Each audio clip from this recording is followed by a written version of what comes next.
Hello everyone, welcome back. Today, let's explore a fascinating idea. In the second half of life, be someone who knows how to be cold. There's a saying on the internet, the older you grow, the colder you become. But this kind of coldness is not cruelty, it's a form of maturity. After going through ups and downs, gaining enough experience, and witnessing the coldness of human nature, people gradually see through the truth of this world. And once they do, truly mature individuals learn to value their emotions more. They devote their precious time to themselves. Because loving too much, giving too much, can actually backfire. It brings negative consequences. A little coldness, on the other hand, helps life stay balanced. 1. Being cold with yourself. Simplifying relationships. When we're young, we crave noise, busyness, and the excitement of building endless social connections. But as we age and face reality, we finally learn how to filter relationships. We realize that true comfort requires us to be a little cold, even with ourselves. I remember once meeting a friend who worked in the arts. I asked to add him on WhatsApp, but he declined because he didn't even use a smartphone. No WhatsApp, no laptop either. And yet, he was at the very peak of his career, with countless invitations for performances and advertisements. He refused most interviews, reduced his social interactions, and even turned down many lucrative contracts. He lived simply. Despite having money, he never bought a house. He stayed offline, preferring shelves stacked with old cassette tapes. When I asked him about it, he said, "That's not what I need. I feel richer living this way." He wasn't pretending to be ascetic. He was simply shrinking his circle, avoiding groups that didn't suit him, and refusing to let chaos disturb his rhythm. Every year, he even disappeared from the entertainment world for months, living his private life. No scandals, no headlines, just discipline and freedom. Exercising, reading, writing, and traveling. He worked out 3 or 4 times a week, ate only 1 meal a day, read extensively, listened to music, and composed. After becoming famous, he didn't indulge in material wealth or chase endless socializing. Outwardly, he seemed cold. But in truth, this was responsibility to himself and his dreams. He knew exactly what he wanted. He loved music deeply, so instead of basking in fame, he chose to step back, letting the audience gradually forget him. Only true music lovers remained. Coldness toward the outside world protected him from being swayed. He stayed sincere, avoided losing himself in other people's worlds, and gained time to reflect and grow. That kind of courage, facing yourself rather than pleasing society, enriches the spirit and strengthens the soul. In the end, people who keep a little coldness avoid 80% of life's troubles. They simplify relationships and achieve true freedom. So as you grow older, be cold with yourself. Ignore other people's gazes. Focus on your own life, and you'll live more comfortably, more happily. 2. Being cold with others. Learning to choose. There's a question I once saw online. What's the best way to handle conflicts between people? The most popular answer was, when the time comes, turn your face cold. If you are always too kind, if you never say no, if you never dare to turn your face cold, you will easily be treated as someone weak, someone to be taken advantage of. Let me share a personal story. My aunt, who rarely interacted with people, suddenly became the center of attention when relatives and villagers started coming to her for money. Because of her compassion and her sense of duty to her hometown, she lent them money, sometimes a few million, sometimes tens of millions. She even helped improve infrastructure in her village, building roads, installing water pumps, and raising living standards. Over the years, she lent out more than 2 billion dong in total, hoping that her kindness would be repaid with gratitude. But instead, she was exploited. More and more people treated her like a walking money tree. When she finally refused to lend further, she was criticized as wealthy but unwilling to help the village. The situation grew worse. One neighbor, angry when she declined a loan of just 2 million, threw a stone into her house, shattering the window. That night, glass fragments scattered across the floor, leaving my aunt shaken with fear. Many times, people kicked her doors in the middle of the night. Even during Lunar New Year, crowds gathered at her gate, shouting, demanding money. The writer Somerset Maugham once said, "Softness and guilt will only kill you. Coldness and reason are the true weapons of survival." Truly wise people understand that maintaining a degree of coldness is not about being heartless. It's about protecting yourself. It's about dealing with life's challenges in a calm, rational way. Coldness does not mean being indifferent to everything. It means knowing how to choose. When facing unnecessary people or unnecessary situations, we can respond coldly. not worrying too much. Not being entangled in worthless troubles. When something needs to be cut off, cut it off. Care for what is worthy, and stay away from what harms you. Sometimes, an indifferent attitude is sharper than anger. It allows you to protect your dignity while still keeping your boundaries clear. The art of being cold in the second half of life. As we grow older, we face more choices. The stronger we become, the colder we appear. And that's not weakness, it's wisdom. The Chinese writer Tai Kangyong once encouraged people to become a cold person. He lived by his words. He never attended weddings, never sent birthday wishes, never celebrated holidays. He didn't throw his own birthday parties, didn't celebrate Lunar New Year or Christmas. When he met people he didn't want to speak to, he simply slipped away. He didn't socialize unnecessarily. He didn't value what didn't deserve value. To ordinary people, such a lifestyle might seem lonely, boring, or even emotionless. But those who truly knew him, his closest friends, were his soulmates. Because of his coldness toward the superficial, he gained genuine affection from the few who mattered. At a certain age, when you finally see the essence of life, you realize there is no one worth living too carefully for. Learning to live with a little coldness is actually a high-level survival skill. 3 methods of living coldly. Let's talk about 3 practical methods to cultivate this coldness. Method has shown the ability to refuse. Harvard University once conducted a survey and concluded, if a person knows how to refuse appropriately, they can avoid more than 90% of life's troubles and save enormous amounts of time and energy. I once had an old friend who asked to borrow money. I told him directly, I have money, but I don't want to lend it. Some might think I was stingy. But the truth is, I had lent money to friends before, and the outcome was always bad. It led to conflicts, broken trust, and the loss of both money and friendship. So I set a rule for myself. Never lend money to friends again. Learn to say no to meaningless pleasures, to negative circles, to time-wasting distractions. Only by having the courage to refuse can you move forward on a broader path. Method #2. The ability to shield yourself. Shielding here means filtering out useless information and blocking external noise so that you can return to your true self. After winning the Nobel Prize, writer Mo Yan did not publish a new work for a long time. He faced heavy criticism, but he chose silence. He shielded himself from outside judgment and focused only on his work.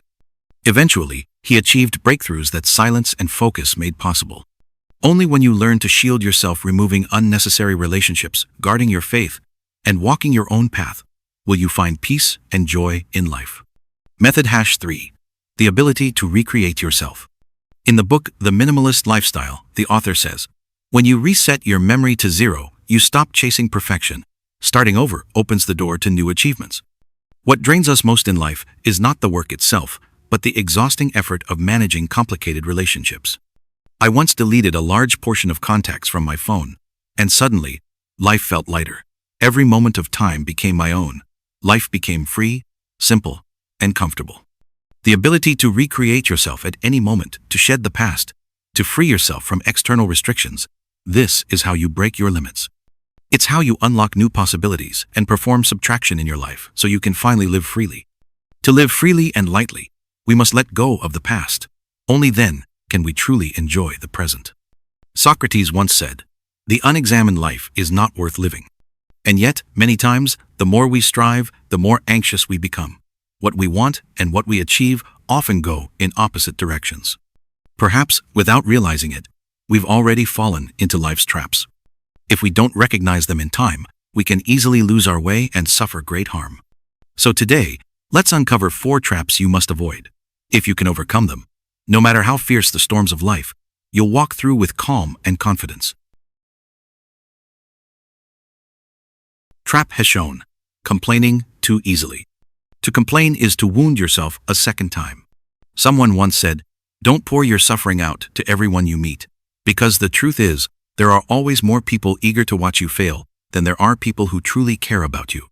If you expose your scars too easily, you're simply handing others the weapon to hurt you again. Instead of going everywhere to vent, learn to keep quiet. Take the helm of your own ship.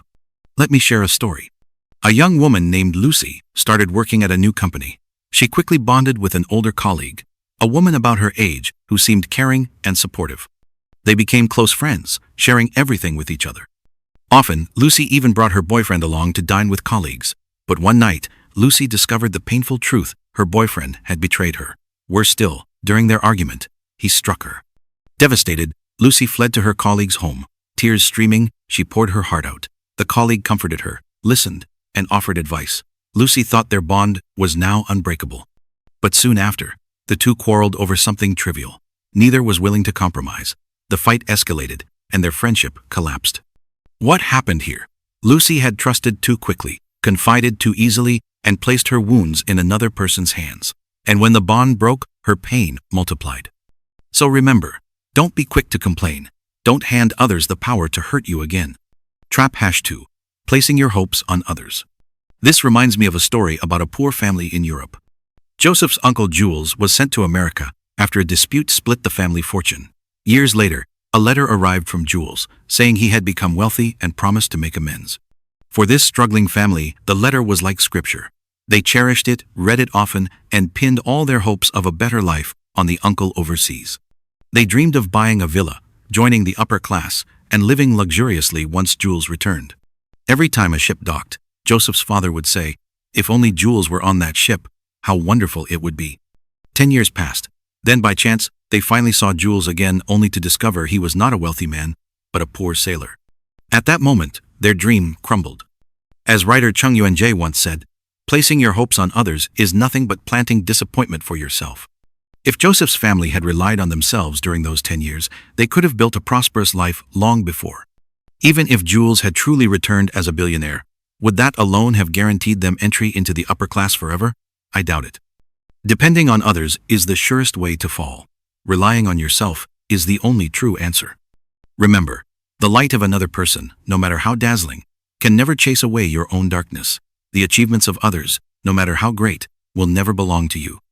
Only by harnessing your own strength to carve a path forward will you see the dawn of your own life. Trap #3. Clinging to past experience. Depending solely on experience is like locking yourself in a cage. When problems arise, we instinctively turn to past lessons. But past experience cannot always solve today's challenges. The English poet Coleridge once said, "Experience is like the stern light of a ship. It only illuminates the path already passed." If you only cling to old experience, you'll remain stuck, unable to adapt, unable to grow, and ultimately eliminated by time. Consider this business case. Quaker Oats once purchased the company Gatorade at a high price and earned massive profits, becoming a celebrated success story. Their CEO, emboldened, treated this as a model to repeat. Later, when he decided to acquire Snapple for $1.7 billion, bankers and analysts strongly opposed the deal. They warned it was risky, overpriced, and could strain the company. But the CEO ignored all advice, clinging instead to his past victory. The outcome was disastrous. Quaker sold Snapple at a massive loss just a few years later. What had worked before became the very reason for failure. That is the danger of living trapped by experience. Years ago, a company placed all its trust in the experience it had gained from previous acquisitions. They believed that their past victories guaranteed future success. But that decision ended up draining almost all of the company's strength, and in the end, Quaker Oats went bankrupt. The very experiences that once made them proud became the cage that trapped them. Jack Welch, the legendary CEO of General Electric, once honored as the world's #1 CEO, understood this deeply. During his leadership, he raised the company's market value from $13 billion to $480 billion, an achievement that stunned the world. Many people suggested he should write a book and share his methods with future generations. But Jack Welch simply said, "All of my experience belongs in the trash bin." He never stored old work experiences, and he even required the company to regularly clean out internal documents. Why? Because he wanted to prevent employees from becoming overly dependent on past methods. Instead, they had to analyze problems based on the present reality, not the past. Success cannot be copied and pasted. And life has never followed a fixed orbit. On the vast fields of existence, we will encounter countless uncertainties. Anyone who relies too heavily on the convenience of experience will eventually be crushed by the wheels of rapid change. Only by breaking through the prison of old thinking, by exploring inwardly and looking outward at the same time, can we truly expand our possibilities. But there is another, equally dangerous trap: the prison of limited perception. Let me tell you a story from a Chinese documentary. There was a man named General Jun. At the age of 36, he was at the peak of his career. But when doctors opened up his lungs, they were as hard as stone. Why? Because, to earn an extra 1,000, 2,000 yuan a month, he had worked polishing materials in a factory filled with dust. After 10 years, his lungs had absorbed enormous amounts of black carbon. Breathing became so difficult that he needed an oxygen machine just to survive.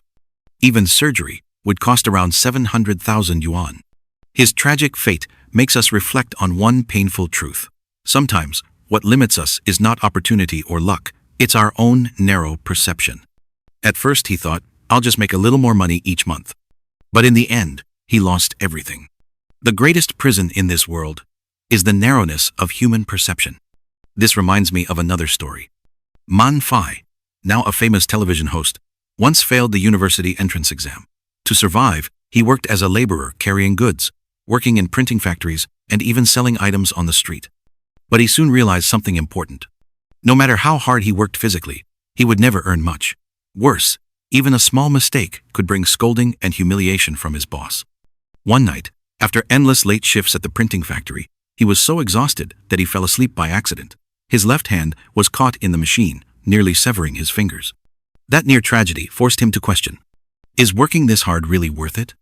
So he made a bold decision. He took all his savings and enrolled in an adult education program to retake the university exam. People laughed at him, mocked him, and called him foolish. But he never gave up. After 2 years of persistence, he was admitted to the Faculty of Literature at Nanjing Normal University. Along the way, he taught himself video editing, dubbing, and voice work. He worked tirelessly at local TV stations, filming, interviewing, editing articles, doing every small job he could find. Step by step, he built experience. Finally, in 2010, he seized his big break on the program Fei Chung Wu Rao. That was the turning point that launched his career in the world of top television shows. Looking back, he often says, every person has a moment of awakening. Whether it comes early or late, that moment decides your destiny. Only by constantly breaking through old perceptions and pushing past mental barriers can a person truly transform their fate. On life's long, uncertain road, instead of exposing our wounds just to seek sympathy, it's far better to accumulate strength in silence until the right time comes to rise. And when the time comes, burst forth only when you've gathered enough strength. Instead of dreaming that someone else will appear as the savior of your life, learn to shine on your own. Instead of relying on past experiences to illuminate your future, actively expand your knowledge and keep upgrading your abilities. Instead of being imprisoned by narrow perceptions, break down the walls within your mind and create more opportunities for yourself. Time flows swiftly, like a rushing river. So I hope that you too can reduce unnecessary social ties, free yourself from pointless obligations, and reserve your time and energy only for the people and things that truly matter. Be a little cold toward others so that you're not easily bound by emotions. Maintain independence and reason. Be a little cold toward the world so that you are not seduced by appearances. Stay firm in your faith and in your goals. As Tai Kang Yong once said, choosing to live with calm detachment is a higher-level survival skill. And I hope each of us can learn this way of life. To practice being cold in a wise and balanced manner. To protect ourselves without losing freedom. To stand tall without losing inner harmony. May you live more freely, guided by the clarity of a calm heart. May you become a better version of yourself. And as you walk through the journey of life, may your heart always remain steady, peaceful, and firm, so that you may live a life of true happiness and fulfillment.